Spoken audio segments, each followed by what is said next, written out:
შინაგან საქმეთა სამინისტროს გენერალური ინსპექციის თანამშრომლებმა გენერალურ პროკურატურასთან ერთად ჩატარებული საგამოძიებო, საპროცესო და ოპერატიული ღონისძიებების შედეგად ნარკოტიკული საშუალების უკანონო შეძენა შენახვისა და ნარკოტიკული საშუალების უკანონო რეალიზაციის ბრალდებით 3 პირი დააკავეს. დანაშაული 12-დან 20 წლამდე ან უადოდ თავისუფლების აღკვეთას ითვალისწინებს.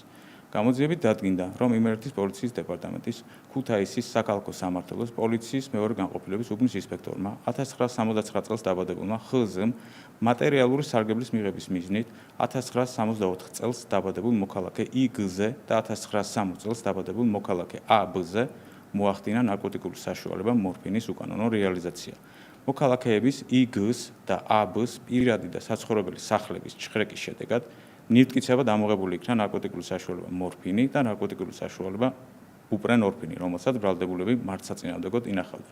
გამოძიება სისხლის სამართლის კოდექსის 260 მუხლის პირველი და მეორე ნაწილებით და 260 ტერცია მუხლის მეოთხე ნაწილით მიმდინარეობს.